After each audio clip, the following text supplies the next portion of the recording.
Libya کے حکمران dictator معمر قذافی امریکہ کے وجود اور اس کے مستقبل میں اس کے سروائیول کے لیے بہت بڑا خطرہ بن گئے تھے، اسی لیے CIA نے انہیں اپنے ہی باغیوں کے ہاتھوں بے دردی سے قتل کروا دیا۔ اپنی اس بے دردی سے موت کے وقت معمر قذافی ان باغیوں سے کہتے رہے کہ میرے بچوں، تمہیں نہیں پتا تم کتنی بڑی غلطی کر رہے ہو، تمہیں سچ نہیں پتا، کسی کے پروپیگنڈا میں آ کر اپنے ملک کو تباہ مت کرو، مگر کسی نے بھی ان کی بات نہیں سنی۔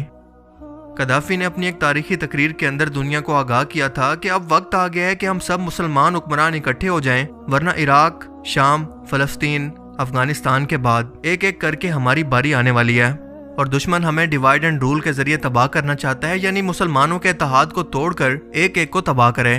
اور یہ بھی کہا کہ اگر مجھے قتل کیا گیا تو لیبیا پہلے جیسا کبھی نہیں رہے گا، میں لیبیا کی شان و شوکت بھی اپنے ساتھ لے جاؤں گا۔ اور آج ان کی موت کے 11 سال کے بعد ان کا ایک ایک لفظ سچ ثابت ہوا کہ ایک ایک کر کے مسلم ملکوں کو تباہ کیا گیا، ان کے وسائل پر قبضے ہوئے اور آج لیبیا کے ٹکڑے ہو چکے ہیں۔ اس کے اندر بے تحاشا باغی جماعتیں موجود ہیں، دنیا کے تمام مافیا دہشت گرد یہاں پر موجود ہیں، اکانومی بالکل تباہ ہو چکی ہے، بالکل قیامت کا سماں ہے۔ لیکن یاد رکھیں کہ قذافی کے دور کے اندر اس ملک کا لائف سٹائل اور اس کے لوگوں کی آمدنی یورپ کے اندر بھی موجود سب سے ترقی یافتہ ملکوں سے سب سے زیادہ تھی۔ لیکن پھر سوال اٹھتا ہے کہ آخر بغاوت کیوں ہوئی؟ معمر قذافی کو آخر کیوں قتل کیا گیا؟ اس کی موت کے پیچھے اصل حقائق دراصل کیا تھے؟ آج لیبیا کس حال میں ہے؟ قذافی کی موت کے بعد ہیلری کلنٹن اور ہالی ووڈ فلم انڈسٹری کے اندر کیسے ان کا مذاق بنایا گیا؟ ان سب حقائق سے ہم کیا سیکھ سکتے ہیں؟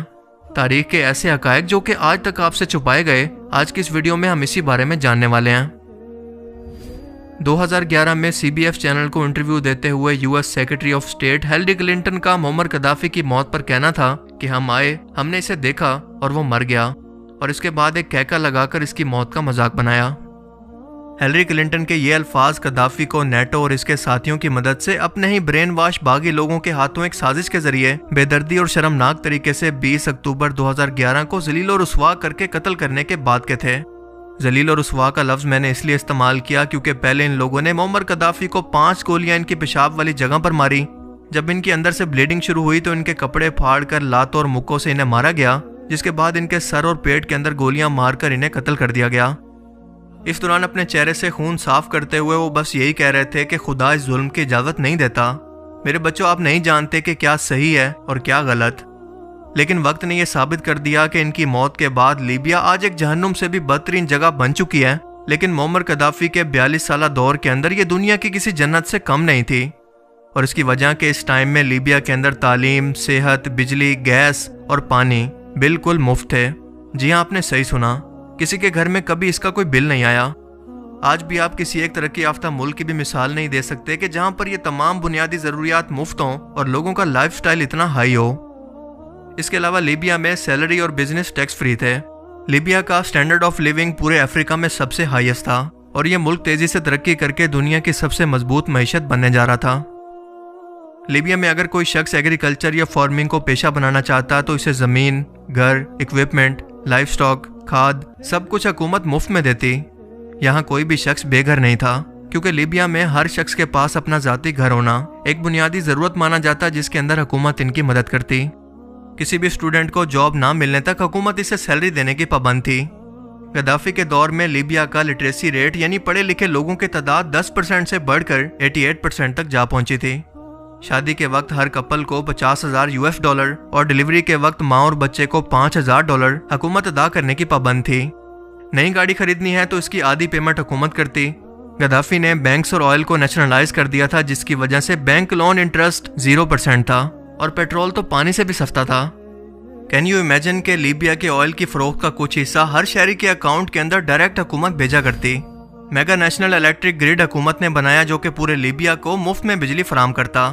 یہ اتنا بڑا تھا کہ UK، برطانیہ اور فرانس کے گریڈ اسٹیشن بھی مل کر اس کے سائز اور پاور کا مقابلہ نہیں کر سکتے۔ اس ملک پر کوئی بیرونی قرضہ نہیں تھا، بلکہ اس کے پاس اپنے $150 بلین کے ریزرو تھے، اور دنیا کا سب سے بڑا انسانی اریگیشن پروجیکٹ لیبیا کے اندر موجود تھا، جو کہ ایک عجوبے سے کم نہیں ہے، کیونکہ یہ 2820 کلومیٹر لمبا انڈر گراؤنڈ پروجیکٹ تھا، جسے بنانے کے اندر $25 بلین خرچ ہوئے۔ Nubian sand storm eco fire system یعنی زمین کے نیچے موجود دنیا کا سب سے بڑا فریش پانی کا ذخیرہ، جس کا کچھ حصہ مصر، کچھ سوڈان، کچھ لیبیا اور کچھ چاڈ کے اندر موجود ہے۔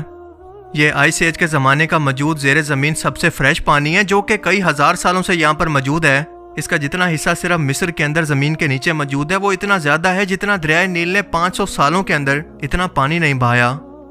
जबकि लीबिया के लोग इसी इको फायर से ताज़ा पानी पी रहे हैं जिसे गद्दाफी ने अपने लोगों के लिए बनाया था, जो कि अगले 1000 साल तक इस तरह से ख़त्म नहीं होगा, चाहे इससे जितना मर्जी पानी पी लें। जिसका सिला लीबिया ने नेटो के साथ मिलकर गद्दाफी को जलील और रुस्वा करके कत्ल करके दिया। मगर सवाल यह है कि ऐसे हालात आखिर पैदा कैसे हुए? नेटो ने ऐसी क्या चाल चली कि गद्दाफी के अपने ही लोग इसे कत्ल करने निकल पड़े? पहली वजह थी मुअम्मर गद्दाफी के आइडियाज़, जिसकी वजह से वो मुस्तकबिल में अमेरिकन इकॉनमी को टक्कर देकर इसे पीछे छोड़ने वाले थे। क्योंकि आप सभी लोग जानते हैं कि कोई भी मुल्क अपनी इकॉनमी की वजह से ही सुपर पावर कहलाता है। किसी मुल्क के पास चाहे जितनी बड़ी मर्जी आर्मी क्यों ना मौजूद हो, अगर इसे चलाने के लिए इस मुल्क के पास रिसोर्सेज मौजूद नहीं तो ये आर्मी किसी काम की नहीं। दूसरी वजह थी गद्दाफी का मुसलमान लीडर्स को इकट्ठा करके नेटो के खिलाफ एक ब्लॉक मुस्तकबिल के अंदर बनाने का खदशा। और तीसरी सबसे अहम वजह थी ऑयल, जिसकी वजह से अमेरिका ने पहले अफगानिस्तान, इराक और सीरिया वगैरह को इस मकसद के लिए पहले ही तबाह कर रखा था। आप सोच सकते हैं कि इस बात का सबूत क्या है।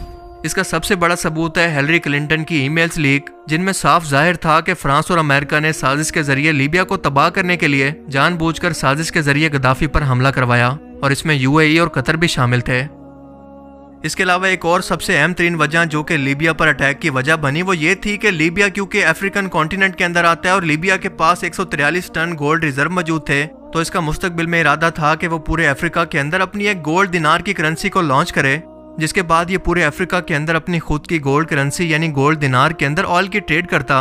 और यूं अफ्रीका में मौजूद 17 फ्रेंच कॉलोनीज रह चुके मुल्कों के अंदर भी फ्रांस की करेंसी की बजाय अब इस गोल्ड दिनार के अंदर ट्रेड होती, जिसके बाद आहिस्ता आहिस्ता फ्रांस का कंट्रोल इन फ्रेंच कॉलोनीज पर खत्म हो जाता या उनके असर से आज़ाद हो जाते।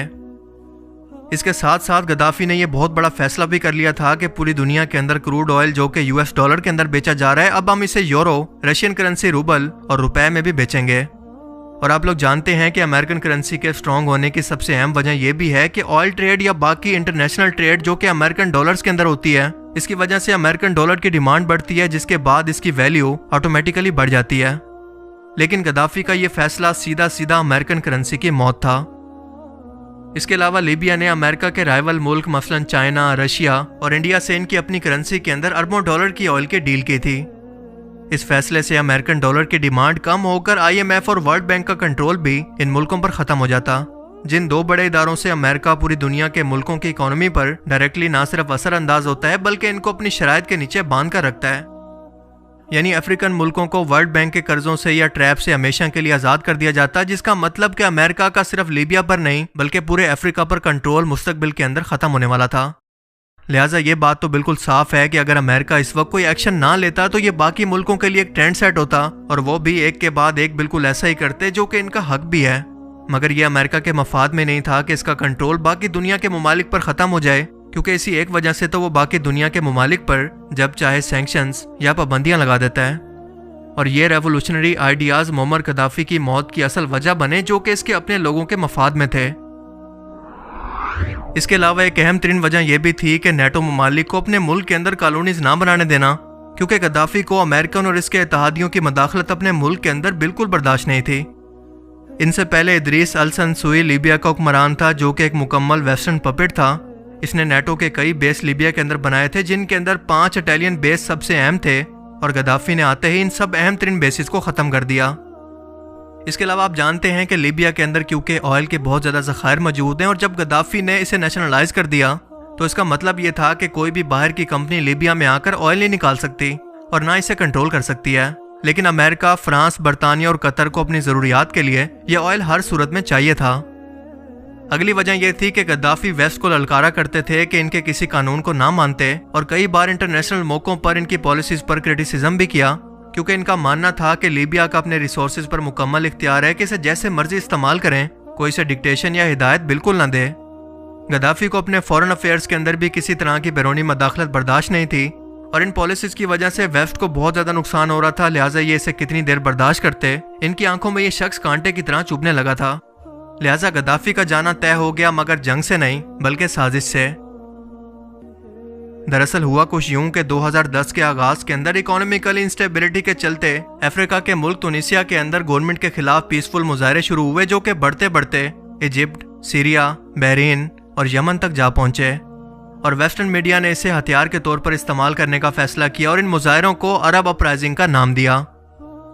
15 फरवरी 2011 के अंदर ये मुजाहरे लीबिया के शहर बंगाजी में शुरू हुए फतेह तारोल नाम के ह्यूमन एक्टिविस्ट के अरेस्ट के खिलाफ, और देखते ही देखते कई बागी इकट्ठे होकर गद्दाफी की हुकूमत के खिलाफ एक नई गवर्नमेंट बना लेते हैं। कतर और वेस्टर्न मीडिया इसे बढ़ा चढ़ाकर दिखाता है और ये भी कि गद्दाफी इसे रोकने के लिए ताकत का इस्तेमाल करके अपने ही लोगों को मार रहा है, हालांकि ऐसा बिल्कुल नहीं था।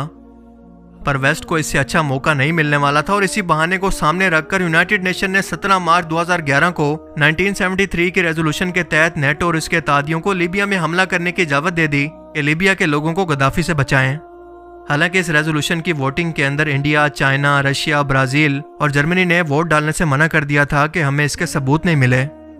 मार्च 2011 के अंदर लीबिया पर यूरोप और मिडल ईस्ट के 10 मुल्कों ने हमला शुरू किया, जिसके बाद 7 और ममालिक भी इसके अंदर शामिल हो गए, यानी 17 मुल्क और लीबिया अकेला, कोई दोस्त साथ नहीं। और इससे भी बड़ी मुश्किल यह थी कि गद्दाफी को क्योंकि अपनी मिलिट्री की कू का डर हर वक्त लगा रहता था, लिहाजा जानबूझकर इसने अपनी आर्मी को जगह जगह पर फैलाकर कमजोर कर रखा था, जिसका नाकाबिले तलाफी नुकसान इस हमले के नतीजे में इन्हें आखिरकार उठाना पड़ा। 20 अक्टूबर 2011 को गद्दाफी 80 गाड़ियों के काफिले के अंदर बेंगाजी शहर जा रहे थे कि नेटो फोर्सेस ने इनके फोन से इनकी लोकेशन ट्रेस करके ड्रोन के जरिए इनकी गाड़ियों पर हमला करके इन्हें ज्यादातर को तबाह कर दिया। और गद्दाफी अपनी जान बचाने के लिए एक ड्रेनिंग पाइप के अंदर घुस गए, लेकिन बागियों ने इन्हें देखकर इस पाइप से बाहर निकाला और इंतहाई बेदर्दी और सफाकी से कत्ल कर दिया। 2 दिन तक इसकी लाश को फ्रीजर में रखा गया, लोग आकर इसकी लाश का दीदार करते रहे और आखिरकार रेगिस्तान के किसी खुफिया कमरों में इसे दफना दिया गया। जिसके बाद गद्दाफी के ये अल्फाज लोगों की समझ में आए कि जब मैं जाऊंगा तो लीबिया की शान और शौकत भी अपने साथ ले जाऊंगा, क्योंकि आज लीबिया 3 टुकड़ों के अंदर तकसीम हो चुका है। एक है दरमियाना हिस्सा जिसमें तमाम ऑयल के ज़खायर मौजूद हैं और इस पर लीबियन नेशनल आर्मी का कब्जा है। इसका नॉर्थ वेस्ट हिस्सा है गवर्नमेंट ऑफ नेशनल अकॉर्ड के पास, जो कि अमेरिकन सपोर्टेड है, और तीसरा हिस्सा बागियों के पास है। इन 3 मेजर हिस्सों के अलावा तमाम तरह की राइवल पार्टीज, मिलिटेंट्स, दहशतगर्द, माफियाज, गैंग्स, एजेंसीज और दुनिया भर के तमाम गैर कानूनी गैंग्स और दहशतगर्द तंजीमों में से कोई एक भी ऐसी नहीं है जो कि यहाँ पर मौजूद ना हो, जो कि गद्दाफी के दौर के अंदर इम्पॉसिबल था।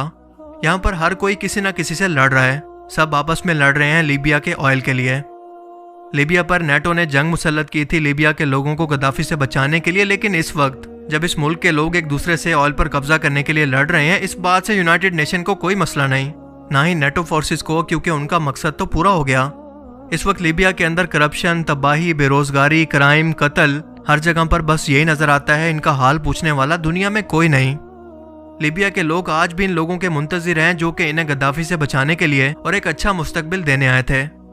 यहाँ के 50,000 लोग अपनी जानें देकर आखिरकार समझ गए हैं कि जब मैं जाऊंगा तो लीबिया की शान और शौकत को भी अपने साथ लेकर जाऊंगा। इन अल्फाज का मतलब क्या था? और इन तमाम हकायक से हमें यह सीखने को मिलता है कि दुश्मन कैसे आपको बिना हथियारों के साजिशों के जरिए ही तोड़ सकता है।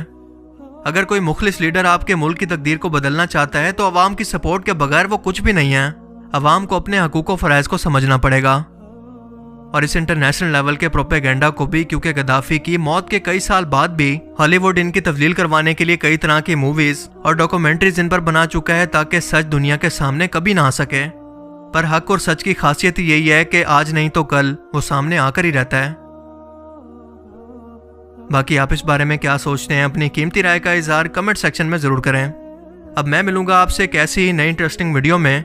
तब तक के लिए अपना बहुत सा ख्याल रखिएगा। Thanks for watching this video. Allah हाफिज़।